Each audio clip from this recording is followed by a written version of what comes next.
এটা না পড়ছি আমরা এই মেনিনজাইটিস। আজকে আমাদের টপিক হলো মেনিনজাইটিস। কাজ করতেছি আমি, কাজ করতেছি। হ্যাঁ হ্যাঁ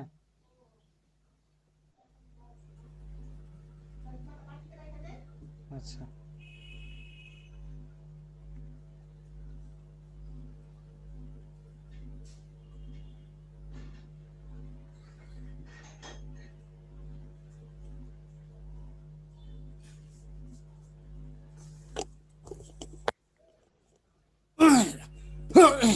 আচ্ছা এখন দেখো, শোনা যাচ্ছে আমার কথা?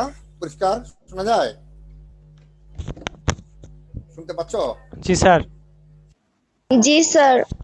আচ্ছা ঠিক আছে। এই যে তাহলে আমরা আইটিস, আইটিস মানে প্রদাহ, যেমন অ্যাপেন্ডিসাইটিস, হেপাটাইটিস, তারপরে আইরাইটিস।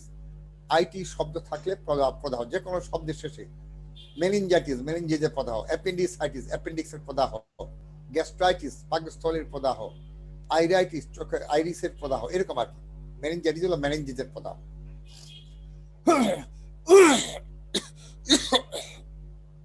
মেনিনজেস কাকে বলে? একটু আগে জিজ্ঞাসা করলাম যে মেনিনজেস কাকে বলে। Meninges, the covering of the brain and spinal cord is called meninges. মস্তিষ্ক এবং মেরুরজ্জুর যে আবরণ বা পর্দা, আমাদের ব্রেইন এবং স্পাইনাল কর্ড যে আবরণ, তাকে বলা হয় মেনিনজেস। ঠিক আছে?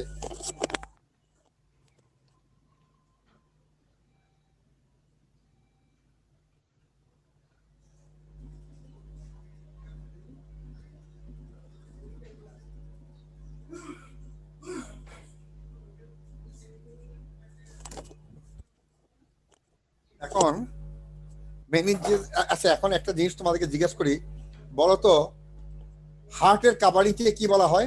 হার্টের যে আবরণটা কি বলা হয়? কাভারিং অফ দ্য হার্ট কি বলে? Sir anatomy. পেরিকার্ডিয়াম। হ্যাঁ কি বলে বলো? Sir pericardium. Covering of the lungs কি বলে? Sir sir pericardium. Covering of the heart. আর কাভারিং অফ দ্য লাংস, ফুসফুসের আবরণকে কি বলা হয়? Sir pleura. Covering of the abdomen, পেটের ভিতরে পর্দাকে কি বলা হয়? পারতেছো তো? ঠিকই আছে, সব পি দিয়ে, কিন্তু সব পি দিয়ে। Pericardium, pleura. পেটের পর্দাটাকে কি বলা হয়? পেরিটোনিয়াম। পেরিটোনিয়াম। অস্থির আবরণকে কি বলা হয়? অস্থির আবরণকে কি বলা হয়? পেরিওস্টিয়াম। এই তো দেখো, সব পি দিয়ে। Pericardium, pleura, peritoneum, periosteum. ঠিক সেরকম ব্রেনের আবরণকে কিন্তু পি দিয়ে না, এটা হলো মেনিনজেস। এই মেনিনজেসের তিনটা লেয়ার। দেখো DAP, dura matter, arachnoid matter, পায়া ম্যাটার, তোমাদের অ্যানাটমিতে পড়াইছে। ড্যাপ, সবচেয়ে বাইরে থেকে, ফ্রম আউটসাইড টু ইনসাইড। সবচেয়ে এই যে মেনিনজেসের বাইরের আবরণটাকে বলা হয় ডুরা ম্যাটার, মাঝখানে অ্যারাকনয়েড ম্যাটার, ভিতরে পায়া। ডিএপি, ড্যাপ, ডুরা, অ্যারাকনয়েড, পায়া। তাহলে মেনিনজাইটিস কাকে বলে? Inflammation of the layers of meninges is called meningitis. এই আবরণের মধ্যে যদি প্রদাহ হয়, ইনফ্লামেশন হয়, তাকে বলা হয় মেনিনজাইটিস। ভূমিকা। এখন আসো, মেনিনজাইটিসটা কত রকম হইতে পারে? Bacterial or pyogenic meningitis, tubercular meningitis, aseptic meningitis. Meningitis রোগটা তিন রকম হইতে পারে: bacterial meningitis, tubercular meningitis, aseptic meningitis, তিনটা। এখন মেনিনজাইটিস একটা ব্যাকটেরিয়ার নাম, Streptococcus pneumoniae, Mycobacterium tuberculosis, Haemophilus influenzae, enterovirus, herpes simplex virus, mumps virus, এগুলি দিয়ে হইতে পারে meningitis. Neisseria meningitis, Neisseria group, Streptococcus pneumoniae, Mycobacterium tuberculosis, Haemophilus influenzae, enterovirus, herpes simplex virus, mumps virus. এই রোগ জীবাণুগুলি দিয়ে মেনিনজাইটিস হতে পারে। তিন রকম types of meningitis: bacterial meningitis, tubercular meningitis, aseptic meningitis.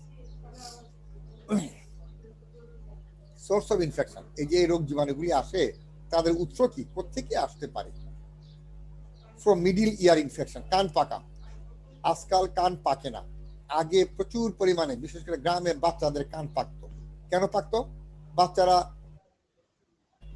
লাভ ঝাঁপ দিত, গোসল করতো, নোংরা পানি কানে ঢুকতো, তখন কান পাকতো। এটা হলো মিডিল ইয়ার ইনফেকশন। এই কান পাকলে এখান থেকে কানের খুবই কাছে আমাদের ব্রেইন মেনিনজাস সংক্রমণ হয়ে চলে যেত। ড্রপলেট ইনফেকশন ফ্রম নেজোফেরিংস, বাতাসের সাহায্যে এই সংক্রামিত রোগ জীবাণু যদি আমরা নিঃশ্বাসের সাথে নিয়ে নিতাম। ইনফেকশন ফ্রম সাইনাস, ওই যে আমাদের সাইনোসাইটিস। তো সাইনাস যেই, আচ্ছা আমরা তোমাদের অ্যানাটমিতে বোনের ক্লাসিফিকেশন পড়েছে? ক্লাসিফিকেশন অফ বোন পড়াইছে? জি স্যার। পড়েছে না? মরফোলজিক্যাল ক্লাসিফিকেশন অফ বোন কি কি আছে বলো তো? মরফোলজিক্যাল ক্লাসিফিকেশন অফ বোন। স্যার লং বোন, শর্ট হ্যাঁ, বোন, ফ্ল্যাট yes, বোন, রিগুলার yes, বোন, সেসময়েড বোন আর নিউমেটিক বোন। এই যে দিস নিউমেটিক বোন। নিউমেটিক বোনগুলি মানে কি, যে বোনের ভিতরে ফাঁকা আছে ওইগুলিকে বলে সাইনাস।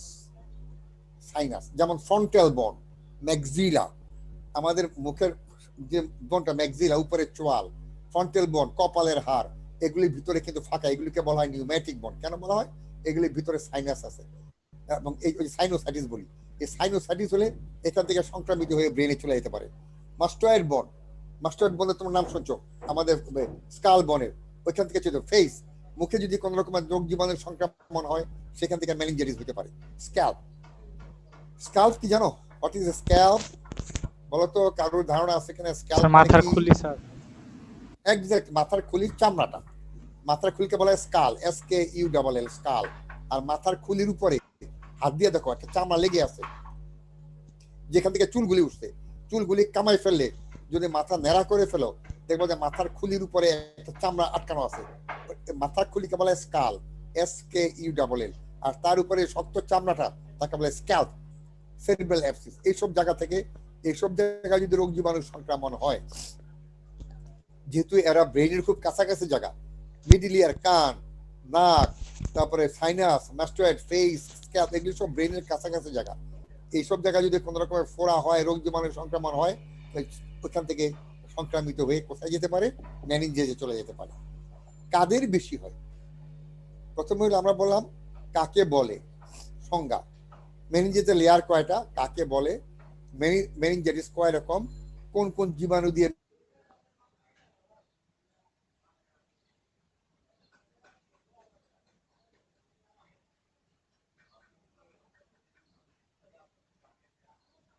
এখানে ঘন জনবসতিপূর্ণ, ওই সংক্রমণের মাধ্যমে হইতে পারে। ক্রনিক অ্যালকোহলিজম, যারা নেশাগ্রস্ত মদে, তাদের হইতে পারে। ইমিউনোসাপ্রেশন ফ্রম এইডস, অ্যাকোয়ার্ড ইমিউনোডিফিসিয়েন্সি সিনড্রোমে যারা ভুগে, তাদের ইমিউন সিস্টেম দুর্বল, তাদের হইতে পারে। ডায়াবেটিস মেলাইটাস, যারা ডায়াবেটিস রোগে ভুগে, তাদের হইতে পারে। আবার দেখো কি কি বললাম আমরা, এই যে খেয়াল রাখতে হবে। মেনিনজাইটিস কাকে বলে, মেনিনজাইটিসের লেয়ার কয়টা, মেনিনজাইটিসের সংজ্ঞাটা কি, মেনিনজাইটিস কত রকম, ব্যাকটেরিয়াল, টিউবারকুলার, অ্যাসেপ্টিক, কি কি ইটিওলজি, কারণ কি কি রোগ জীবাণু দিয়ে মেনিনজাইটিস হয়, এই রোগ জীবাণু উৎসগুলি কি, কোথেকে এই রোগ জীবাণুগুলি আসতেছে, প্রিডিসপোজিং ফ্যাক্টর, কাদের এই রোগ জীবাণু সংক্রমণটা বেশি হয়, কিভাবে সংক্রামিত হয়, ড্রপলেট, হাঁচি কাশির মাধ্যমে, ক্লোজ কন্ট্যাক্ট, সংস্পর্শের মাধ্যমে, ব্লাড, রক্তের মাধ্যমে সংক্রামিত হয়। একটা মেনিনজাইটিস রোগীর লক্ষণ, উপসর্গ কি কি, ক্লিনিক্যাল ফিচার্স। প্রথম হলো জ্বর, অনেক জ্বর হবে, 102 থেকে 104 ডিগ্রি ফারেনহাইট, সেলসিয়াসে হলে 39 to 40 ডিগ্রি সেলসিয়াস। আচ্ছা, এখন বলো তো, আমাদের সেন্টিগ্রেডে আমাদের নর্মাল বডি টেম্পারেচার কত মানুষের? আমাদের normal body temperature in centigrade স্কেলে কত, কত ডিগ্রি সেন্টিগ্রেড বলো? মানুষের সাধারণ তাপমাত্রা সেন্টিগ্রেডে কত? থার্মোমিটারে যদি তোমার জ্বর দেখো, সাধারণ টেম্পারেচার, নর্মাল টেম্পারেচার না জানলে বুঝবা কেন তার যে জ্বর হয়েছে? কত বলো তো দেখি, কে পারবে? 98 ডিগ্রি, এগুলো ফারেনহাইট। গুড, ফারেনহাইট, ঠিক আছে। সেন্টিগ্রেডে কত? 37। Very good, 37। 98 কে বললো? হ্যাঁ, কি নাম? তৌহিদ। তৌহিদ। আর 37? সাইমা। সাইমা, গুড, ঠিক আছে। আচ্ছা, প্রথম কথা হলো জ্বর। জ্বর দিয়ে তারপর কি হবে? হেডেক। ঘটনা তো মাথায় ঘটছে।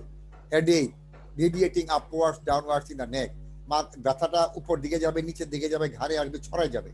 রেস্টলেসনেস, রোগী স্থির করতে থাকবে। ইরিটেবিলিটি, খুব বিরক্ত বোধ করবে, সবাইকে জ্বালাবে, চিল্লাচিল্লি করবে, হচ্ছে করবে। ফটোফোবিয়া, ফটোফোবিয়া মানে কি? দৃষ্টিভ্রম। ফোবিয়া মানে ভ্রম, ফটো মানে চোখ, দৃষ্টিভ্রম, ফটোফোবিয়া। কি দেখতেছে না দেখতেছে উল্টা পাল্টা বলবো, যে আমি এখন মানুষ দেখতেছি আর হয়তো সামনে কিছুই নাই, ফটোফোবিয়া। আলোক ভীতি, আবার এটা আলোকে, এখানে হলো কি, আলোকের দিকে, আলোর দিকে তাকাতে পারবে না, আলোর স্পর্শ কাতরতা হবে। ফটো মানে লাইট, ফোবিয়া মানে ভীতি, আলোক ভীতি আর কি। ডেলিরিয়াম, উল্টা পাল্টা কথাবার্তা বলবে। কনভালশন, খিঁচুনি। নেক রিজিডিটি, নাক শোয়ে যদি মাথা নিচে হাত দিয়ে আমরা কাঠটাকে বাঁকা করার চেষ্টা করি, সমস্ত শরীর উঠে আসবে, আমরা দেখাবো ছবি। র্যাপিড পালস, যেটাকে বলা হয় ট্যাকিকার্ডিয়া। আর ট্যাকিকার্ডিয়ার উল্টাটা কি হবে? তৌহিদ, সাইমা, কমাল, মাহমুদা, জান্নাত, ট্যাকিকার্ডিয়ার ব্র্যাকিকার্ডিয়া হবে।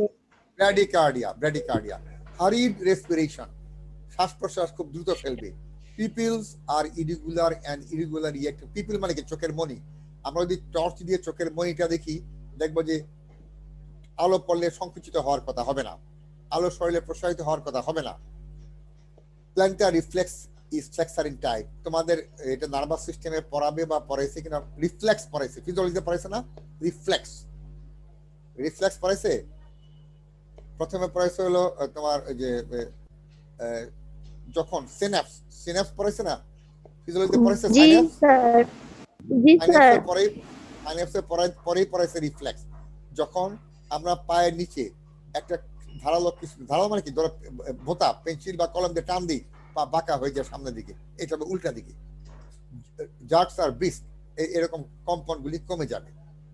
আমাদের মেনিনজাইটিসের লক্ষণ উপসর্গ কি? জ্বর থাকবে, মাথা ব্যথা থাকবে, মাথা ব্যথাটা এদিক সেদিক নড়াচড়া করবে, উপরে উঠবে, নিচে নামবে, রেস্টলেসনেস, অস্থিরতা থাকবে, ইরিটেবিলিটি, খুব বিরক্তি বোধ করবে, ফটোফোবিয়া, আলোক ভীতি, আলোর দিকে তাকাইতে পারবে না, ডিলিরিয়াম, প্রলাপ বকবে, কনভালশন, খিঁচুনি হবে, নেক রিজিডিটি, ঘাড় শক্ত হয়ে যাবে, র্যাপিড পালস খুব দ্রুত হবে, হারিড রেসপিরেশন, শ্বাস প্রশ্বাস দ্রুত হবে, পিপলস আর ইরিগুলারলি রিঅ্যাক্টিভ, আলোর সাথে চোখের মনে সামঞ্জস্য থাকবে না, প্ল্যান্টার রিফ্লেক্সিস ফ্লেক্সার টাইপ, এগুলো জার্কগুলি, এগুলি দেখাই দিব ক্লাসে যদি আমরা সুযোগ পাই। এই যে লক্ষণগুলি যে বললাম, এই দেখো লক্ষণগুলি, এই যে ফটোফোবিয়া, এই যে যা যা আছে এই লক্ষণগুলি। এই যে আরো ছবি আছে। ফটোফোবিয়া, নেক স্টিফনেস, ফিভার। চোখে হবে ফটোফোবিয়া, আলোক ভীতি, নেক স্টিফনেস, ঘাড় শক্ত হয়ে থাকবে, ফিভার হবে, জ্বর আরো আছে। এই দেখো, আমরা ঘাড় শক্ত আছে কিভাবে বুঝবো? রুগীটাকে শোয়াই দেব, যদি মাথা নিচে হাত দেই, তাহলে তার খালি ঘাড় বাঁকা হওয়ার কথা, শরীর উঠে আসার কথা না। দেখো সমস্ত শরীর উঠে আসতেছে, মানে নেক মাসেল গুলি শক্ত হয়ে গেছে। হ্যাঁ, ঘাড়ের মাসেলের নাম কি বলতো? এই জায়গা যে মাসেলটা, কি মাসেল? ফিজিওথেরাপিতে লাগবে, তোমরা তো যখন রাইট, স্টার্নোক্লেডোমাস্টয়েড মাসল স্টিফ হয়ে থাকবে, এইখানে থাকে। তোমার ঘাড়ে হাত দিয়ে দেখো, শক্ত মাসল দুটা, স্টার্নোক্লেডোমাস্টয়েড মাসল, এত শক্ত হয়ে যাবে। আমরা যদি মাথা নিচে হাত দিয়ে বাঁকা করি, খালি ঘাড় বাঁকা হওয়ার কথা, এখানে দেখো সমস্ত শরীর উঠে আসতেছে। কেন? নেক রিজিডিটি। এই দেখো রিফ্লেক্স গুলি দেখাইছে, রিফ্লেক্স গুলি, রিফ্লেক্স যেগুলো আমরা বললাম, নেক রিজিডিটি, রিফ্লেক্স, এগুলি সব দেখাচ্ছে। এই যে মেনিনজাইটিস দেখো কি হয়, ইরিটেবিলিটি, এই যে altered consolation, lethargy, confusion, convulsion, fever, তারপরে মেনিনজিয়াল ইরিটেশন, নেক রিজিডিটি, কার্নিকশন ইত্যাদি, এই যে বাচ্চাদের ক্ষেত্রে। তবে ডিপথেরিয়া যেমন বাচ্চাদের বেশি হয়, বাচ্চাদের রোগী, ডিপথেরিয়া হলো বাচ্চাদের রোগ, আন্ডার 5, বড়দের হয়, কিন্তু মেনিনজাইটিস বড়দেরও হয়, ছোটদেরও হয়, তো বেশি হয় বাচ্চাদের। মেনিনজাইটিস যদি হয়, আমরা কি কি পরীক্ষা নিরীক্ষা করব? CBC, complete blood count.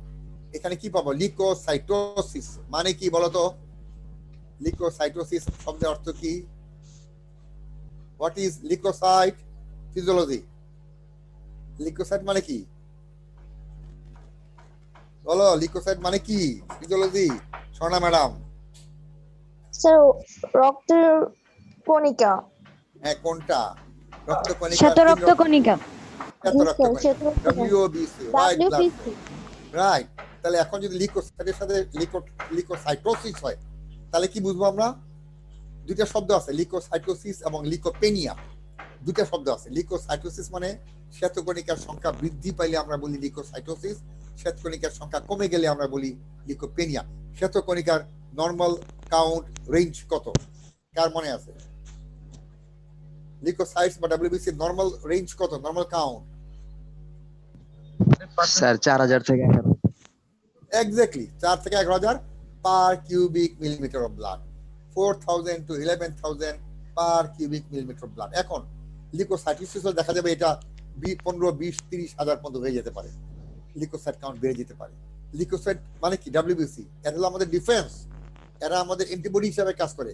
যখনই কোনো রোগ জীবাণুর সংক্রমণ হবে স্বাভাবিকভাবেই WBC কাউন্ট বেড়ে যাবে, কারণ যখনই বাইরে থেকে আক্রমণ আসবে আমাদের ডিফেন্সটা, সেনাবাহিনীর সংখ্যা বৃদ্ধি করতে হবে। লিউকোসাইট তো আমাদের সেনাবাহিনী, তারা আমাদের বাইরের আক্রমণ থেকে দেহকে রক্ষা করে। যখনই বাইরের থেকে আক্রমণ আসবে, অর্থাৎ কোনো রোগ জীবাণু ঢুকবে, তার হলো অ্যান্টিজেন, যখনই আমাদের শরীরে ঢুকবে, যখনই তারা ঢুকবে তাদেরকে মারার জন্য শ্বেতকণিকা প্রচুর তৈরি হবে। এই জন্য যখনই কোনো রোগ জীবাণুর সংক্রমণ হয় তখন শ্বেতকণিকা বৃদ্ধি পায়। এই বৃদ্ধি পাওয়াটাকে আমরা বলি লিউকোসাইটোসিস। তার মধ্যে আবার কোনটা বাড়বে? শ্বেতকণিকার তো 5 রকম, গ্র্যানুলোসাইট, এগ্র্যানুলোসাইট, মনে আছে কিনা?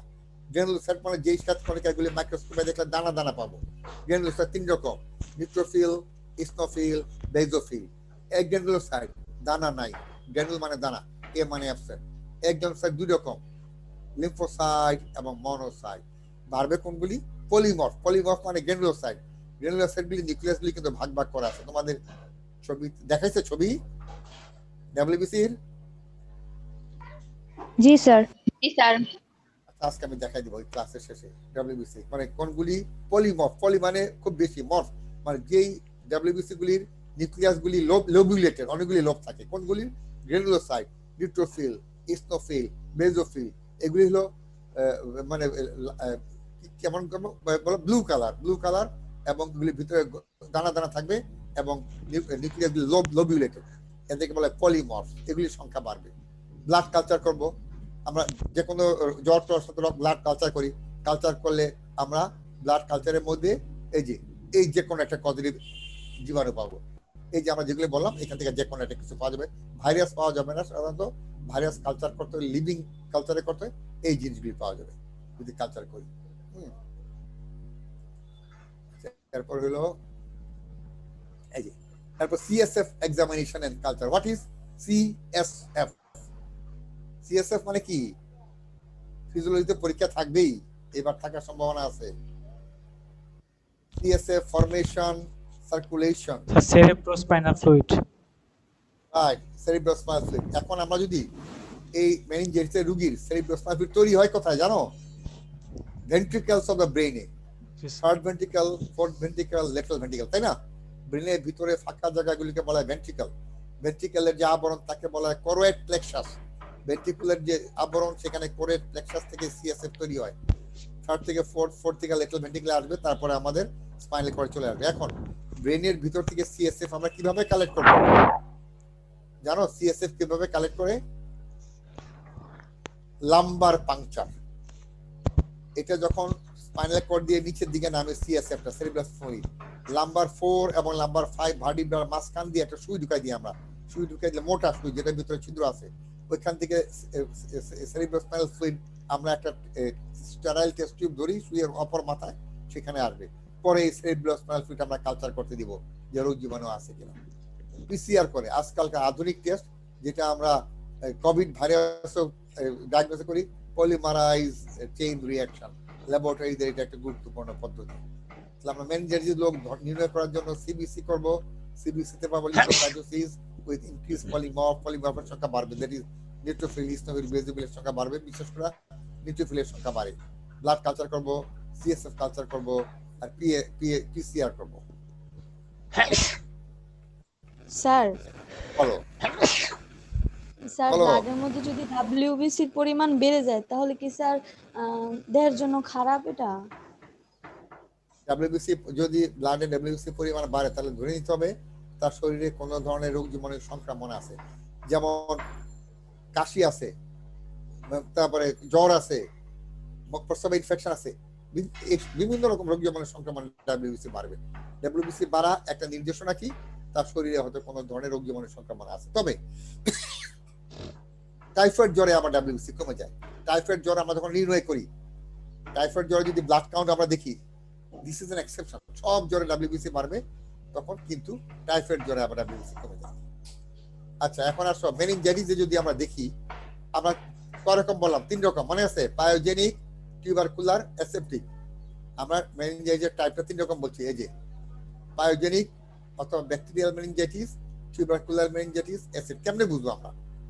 আমরা যে এখন মেনিনজাইটিস নির্ণয় করবো কোন ধরনের, আমরা সিএসএফ নিলাম, ওই যে লাম্বার পাংচার করে সিএসএফ পরীক্ষা করে সিএসএফ এর পরীক্ষা ফলাফলের উপর ভিত্তি করে আমরা বলবো এটা কোন ধরনের। কারণ ধরন বাক্যতা না পারলে অ্যান্টিবায়োটিক দিতে পারবো না। ফিজিক্যাল, আমরা সেরিব্রোস্পাইনাল ফ্লুইড একটা টেস্ট টিউবে নিলাম লম্বা, এখন কেমন কালার, পায়োজেনিক টার্বিড মানে ঘোলা দেখা যাবে, কিন্তু টিউবারকুলার বা অ্যাসেপ্টিক এটা পরিষ্কার দেখা যাবে। তাহলে যদি ঘোলা হয় পায়োজেনিক, পরিষ্কার হলে আইদার টিউবারকুলার অর অ্যাসেপ্টিক। অনস্ট্যান্ডিং, আমরা টেস্ট টিউব রেখে রেখে দিলাম সিএসএফটা। ক্লট মে ফর্ম, যদি ক্লট হয়, যদি জমে যায় তাহলে পায়োজেনিক। কব ওয়েব কোয়াগুলাম, গোল গোল কব ওয়েব গোল গোল যদি হয়, গোল গোল হয়ে হয়ে টাকার মতো, তখন হবে টিউবারকুলার। কিছুই হলো না, যেমন ছিল আমরা রেখে দিলাম অ্যাসেপ্টিক। এখন আমরা এটা মাইক্রোস্কোপে নিলাম, স্লাইডের মধ্যে করে মাইক্রোস্কোপে নিলাম। সেল পলিমর্ফ অর্থাৎ নিউট্রোফিল বেশি, তাহলে পায়োজেনিক। ডমিনেন্ট লিম্ফোসাইট, লিম্ফোসাইট হলে টিউবারকুলার, মনোসাইট হলে অ্যাসেপ্টিক। তাহলে নিউট্রোফিল হলে হলো পায়োজেনিক, লিম্ফোসাইট হলে টিউবারকুলার, মনোসাইট হলে অ্যাসেপ্টিক। বায়োকেমিক্যাল রিঅ্যাকশন দেখবো, প্রোটিন দেখো, প্রোটিন পায়োজেনিক এবং টিউবারকুলারের সমান সমান, কিন্তু অ্যাসেপ্টিকের প্রোটিনের পরিমাণ কম হবে। সুগার পায়োজেনিকে খুব কমে যাবে, কিন্তু টিউবারকুলারে কমবে আর অ্যাসেপ্টিকে স্বাভাবিক থাকবে। ক্লোরাইড পায়োজেনিকে নরমাল থাকবে, টিউবারকুলারে কমে যাবে, অ্যাসেপ্টিকে নরমাল। এই টেস্টের মাধ্যমে আমরা বলতে পারি এটা কি পায়োজেনিক মেনিনজাইটিস, না টিউবারকুলার মেনিনজাইটিস, না অ্যাসেপ্টিক মেনিনজাইটিস। স্যার, জি স্যার ওই যে বলো। এই চারটাতে স্যার ওই যে ক্লোরাইড তো হচ্ছে পায়োজেনিক আর অ্যাসেপ্টিকে নরমাল থাকবে, সো এই দুইটার ক্ষেত্রে আমরা হ্যাঁ, বুঝবো কিভাবে কোনটা হয়েছে পায়োজেনিক এই আর যে অ্যাসেপ্টিক? রাইট রাইট, তখন আমরা ওই সুগারটা দেখবো, প্রোটিনটা দেখবো, ঠিক আছে? দেখো, যেমন ক্লোরাইড পায়োজেনিক নরমাল, কিন্তু তখন দেখবো তাহলে আমাদের প্রোটিনের অবস্থা কি। প্রোটিনটা পায়োজেনিকে 1 থেকে 5 থাকবে, কিন্তু অ্যাসেপ্টিকে কম থাকবে। অথবা ইয়া দেখবো আমরা, ওই যে ফিজিক্যাল, পায়োজেনিকে ঘোলা থাকবে, অ্যাসেপ্টিকে ক্লিয়ার থাকবে। হ্যাঁ, ধরো এদিকে নরমাল দুটো একই মিলে গেল, কিন্তু ফিজিক্যালে তো মিলবে না। আমরা যদি দেখি যে ঘোলা, তাহলে পায়োজেনিক পরিষ্কার থাকলে অ্যাসেপ্টিক। অন্য অন্য পয়েন্টগুলি তখন আমরা কম্পেয়ার করবো। স্যার টিউবারকুলার অ্যাসেপ্টিক দুইটাতেই তো পরিষ্কার আসবে। তাহলে তখন কি করব? তখন আমরা দেখবো জমাট বাঁধে কিনা। টিউবারকুলারে জমাট বাঁধবে, কিন্তু অ্যাসেপ্টিকে জমাট বাঁধবে না, নট সো। ঠিক আছে, অ্যাসেপ্টিকে যেমন ছিল তেমনই থাকবে, কিন্তু টিউবারকুলারে মাকড়সা জালের মতো কেমন জমাট বাঁধবে এইটা। অথবা সেল, যদি দেখি যে মনোসাইট বেশি, তাহলে অ্যাসেপ্টিক, লিম্ফোসাইট বেশি, টিউবারকুলার। কারণ এখানে ক্লিয়ার, কিন্তু এখানে এসে আবার ভাগ হয়ে গেছে। বুঝা গেছে? জি স্যার। ধরো ক্লিয়ার, তাহলে এটা কি আমরা টিউবারকুলার বলবো না অ্যাসেপ্টিক? আচ্ছা দেখি, তাহলে সেলের অবস্থা দেখি। সেল লিম্ফোসাইট বেশি, তাহলে ক্লিয়ার হলে কি হবে? লিম্ফোসাইট বেশি, তাহলে টিউবারকুলার। ক্লিয়ার হলে কি হবে? মনোসাইট বেশি, তাহলে অ্যাসেপ্টিক। হ্যাঁ, বুঝা গেছে জিনিসটা? তাহলে আমাদের জি স্যার। পুরো টেবিলটাকে বিবেচনা নিয়ে পরে আমরা ঠিক করব আসলে এটা কি। হয় পায়োজেনিক হবে, নয় টিউবারকুলার হবে, নয় অ্যাসেপ্টিক হবে। এখন আমরা মেনিনজাইটিস রোগী কিভাবে চিকিৎসা দেব, ব্যবস্থা কিভাবে? জ্বর আছে, ঘাড়ে ব্যথা, মাথায় ব্যথা, প্রথম হইলো লক্ষণ ভিত্তিক, সিমটোম্যাটিক, বেড রেস্ট, রোগীকে বিছানায় বিশ্রাম দিব। আইস ক্যাপ এন্ড কোল্ড স্পঞ্জ, মাথায় বরফ দিব, গা ভিজা তোয়ালে দিয়ে মুছাই দিব। অ্যান্টিপাইরেটিক, পাইরেক্সিয়া মানে জ্বর, অ্যান্টিপাইরেটিক মানে জ্বর কমার ওষুধ দিব, প্যারাসিটামল, না পা যাই দিই। আর খাবার কি দিব? Liquid diet and plenty of fluid by mouth. সাধারণত যে কোনো জ্বরে, এটা মানে যে কোনো জ্বরে আমাদের লিকুইড বেশি খেতে দিই। কেন দিই? জ্বরে প্রচুর ঘাম হয়, ঘাম হলে প্রচুর পানি বের হয়ে যায়, ডিহাইড্রেশন হয়। এই জন্য জ্বরের রোগীকে আমরা তরল খাবার এবং পানি জাতীয় খাবার খুব বেশি বেশি দিই। তাহলে আমাদের রোগীকে জ্বরের জন্য মাথা বরফ দিব, বরফের ব্যাগ দিব, গা মুছাই দিব ঠান্ডা পানি দিয়ে, জ্বরের সিরাপ দিব, ওষুধ দিব, প্যারাসিটামল বা যাই দিই, আর প্রচুর তরল খাবার দিব। এটা হলো জেনারেল সব ক্ষেত্রে। স্পেসিফিক এখন অ্যান্টিবায়োটিক অ্যাকর্ডিং টু সেন্সিটিভিটি। যদি পায়োজেনিক হয় একরকম ওষুধ হবে, টিউবারকুলার হলে একরকম, অ্যাসেপ্টিক হলে আরেক রকম। এটা আমরা কালচার করে আমরা দেখবো কোন ধরনের জীবাণু, কালচার করে আমরা সেই যে ধরনের জীবাণু নিশ্চিত করবো সেই অনুযায়ী আমরা অ্যান্টিবায়োটিক ওষুধ দিব। মেনিনজাইটিস প্রিভেনশন করবো কিভাবে, প্রতিরোধ করবো কিভাবে? আর্লি ডায়াগনোসিস এন্ড ট্রিটমেন্ট, দ্রুত রোগ নির্ণয় করতে হবে। রোগ নির্ণয় করতে গেলে আমাদের এই যে ডায়াগনোসিস, ইনভেস্টিগেশন যেতে হবে কোনটা। 2 নম্বর ট্রিটমেন্ট, সাথে সাথে চিকিৎসা দিব। যত চিকিৎসা দিতে দেরি হবে রোগী তত জটিল আকার ধারণ করবে, রোগীর মৃত্যুর ঝুঁকি তত বেড়ে যাবে। Protection of the susceptible host, যাদের হওয়ার মেনিনজাইটিসের ভ্যাকসিন দিয়ে দিব, ভ্যাকসিন পাওয়া যায়। Non specific measure improving the quality of life, nutritional status and changing lifestyle, তাদের পুষ্টির মান বাড়াবো। তাদেরকে মানে আমরা বলছি না কাদের হওয়ার সম্ভাবনা বেশি, এই যে দেখো এই যে যাদের পুষ্টিহীনতা, গরিব, ওভার ক্রাউডিং, এই অবস্থাগুলি থেকে তাদেরকে মুক্ত করার চেষ্টা করব, তাহলে তাদের ঝুঁকিটা কমে যাবে। যেটা আমরা বললাম স্পেসিফিক টিকা দিব, ইনজেকশন দিব। Non specific improving quality of life, জীবনযাত্রার মান উন্নত করে, নিউট্রিশনাল স্ট্যাটাস, পুষ্টির মান বাড়িয়ে এবং জীবনযাত্রার মান পরিবর্তন করে। ডিস্ট্রাকশন মাইক্রো অর্গানিজম, মেনিনজাইটিস রোগী কফ, থুতু, হাঁচি কাশি যেখানে ফেলবে ওগুলি আমরা ব্লিচিং পাউডার দিয়ে বা ডিসইনফেক্টেন্ট স্প্রে দিয়ে মেরে ফেলবো। Environmental measures, improving housing and prevention of overcrowding, আমাদের ভেন্টিলেশন বাড়াবো, আমাদের বায়ু চলাচল বাড়াবো, জনসমাগম কমাবো, যাতে করে এই রোগের সংক্রমণটা নিয়ন্ত্রণে থাকে। আচ্ছা, এখন তোমরা ছবি নিছো স্ক্রিনশট? না স্যার। নাও, যদি এই সেশনে না হয় আবার পরের সেশনে চলে এসো স্ক্রিনশটের জন্য। নাও স্ক্রিনশট নিয়ে নাও, আমরা পরের সেশনে আবার বসবো, স্ক্রিনশট বাকি থাকবে, বা যদি তোমাদের কোনো প্রশ্ন বুঝার থেকে আমরা আলোচনা করব। এই স্লাইড নাম্বার 20 স্ক্রিনশটটা নাও আগে, সেশন শেষ হওয়ার পরের সেশনে আবার যাবো আমরা। তোমরা আসো এই সেশনে 28 জন আছো, ওকে। স্ক্রিনশট যতটুকু পারো নাও। 29, ও না এটা হলো কি 22, 23, 24,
19 জন এসে গেছে, দেখি আসুক।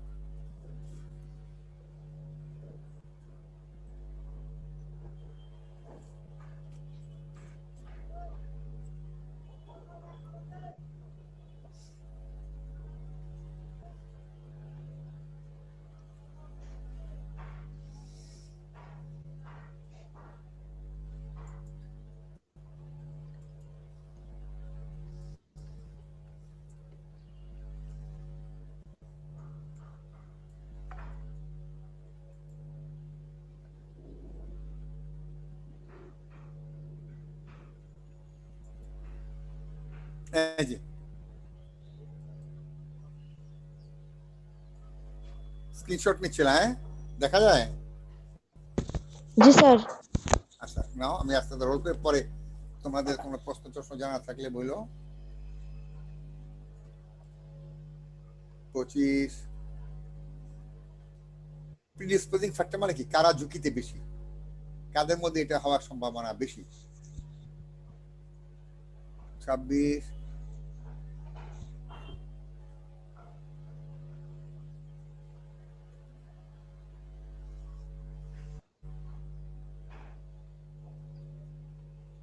27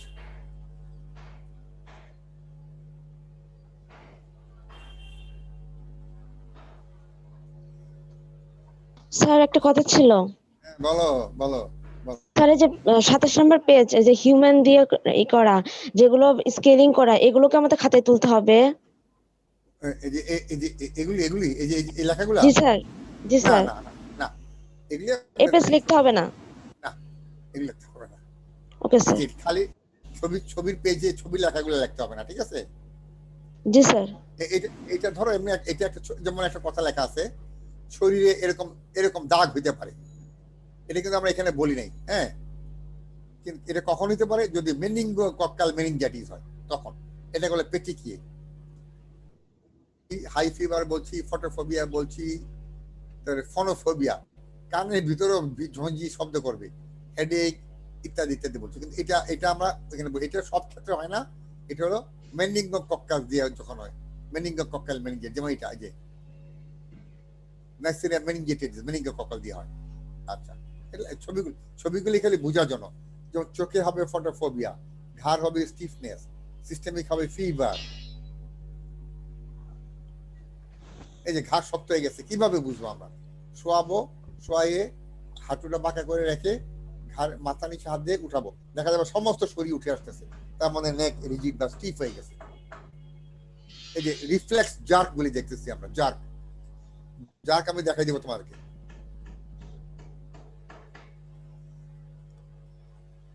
স্যার এটাও তো তাহলে আমাদের খাতায় তুলতে হবে না, এখানেও পিকচার আছে। না, পিকচার যেখানে আছে খালি ছবিগুলি নিয়ে রাখো বোঝার জন্য। তোমরা যদি ভবিষ্যতে কোথাও ক্লাস নাও, লেকচার দাও, ছবিগুলি কাজে লাগাতে পারবা, ঠিক আছে। বাচ্চাদের কি হয় দেখো। জি স্যার। এইটা ইনভেস্টিগেশন রোগ নির্ণয় করার জন্য, যে এটা কি মেনিনজাইটিস কিনা কিভাবে বুঝবো। সিবিসি করব, সিবিসি লিউকোসাইটোসিস পাবো, ব্লাড কালচার করব, সিএসএফ এক্সামিনেশন করব, সিএসএফ কালচার করব, পিসিআর করব। স্যার 27 পর্যন্ত নিতে পারছি, 28টা দিলে ভালো হতো, তারপরে নিতে পারিনি। এখানে স্লাইড নাম্বার পরে নাই কেন? দাঁড়া একটু দাঁড়াও, স্লাইড নাম্বার ফেলে দিই আগে, স্লাইড নাম্বার ফেলে দিই। স্যার কালকের ক্লাসের পৃষ্ঠা এগুলো স্লাইডগুলো তো নাম্বার দেওয়া ছিল না। আচ্ছা ঠিক আছে, এখন নাম্বার দিয়ে ফেলবো, নাম্বার দিয়ে ফেলবো। বলো নাই কেন, সাথে সাথে বলে আমি নাম্বার দিয়ে ফেলবো। এই যে নাম্বার পড়ে গেছে, পড়ছে না? এই যে এই নাম্বার পড়ে গেছে, ছবিগুলি এই 32, এখন নাম্বার দিয়েছি। স্যার 28টা দেন। 28,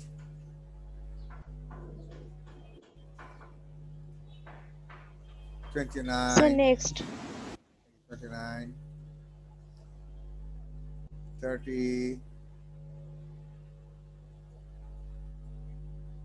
31। তোমরা কি সিআরপি তে যাও? 32,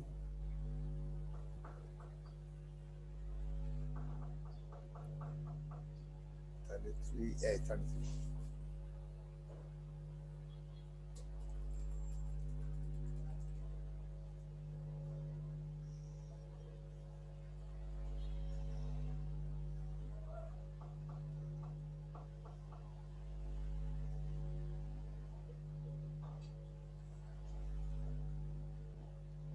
ম্যানেজমেন্ট,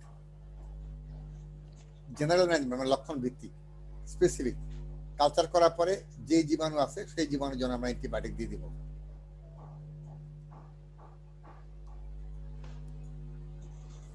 মেনিনজাইটিস প্রতিরোধ করব কিভাবে?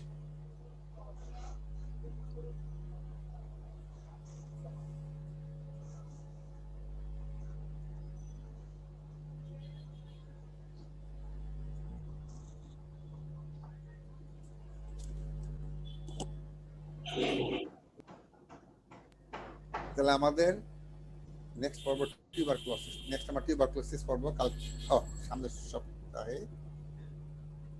আজকে হ্যাঁ, এই সপ্তাহে তো আমাদের ক্লাস নিতে পারবো না, বলছি না। আমরা এই সপ্তাহে তো আমি সিআরপি তে থাকবো, তোমরা আসলে তোমাদের সাথে দেখা হবে। সিআরপি তে থাকবো। নেক্সট উইক থেকে আমরা আবার ক্লাস নেব, তখন টিউবারকুলোসিস করাবো। কোনো অসুবিধা আছে আজকে? ঠিক আছে সব? আচ্ছা, আগেটা স্লাইড নাম্বার ছিল না, আগের ক্লাস হতো না? জি স্যার। মানে এটা তো এটা ছিল 1 2 এটা ঠিক আছে।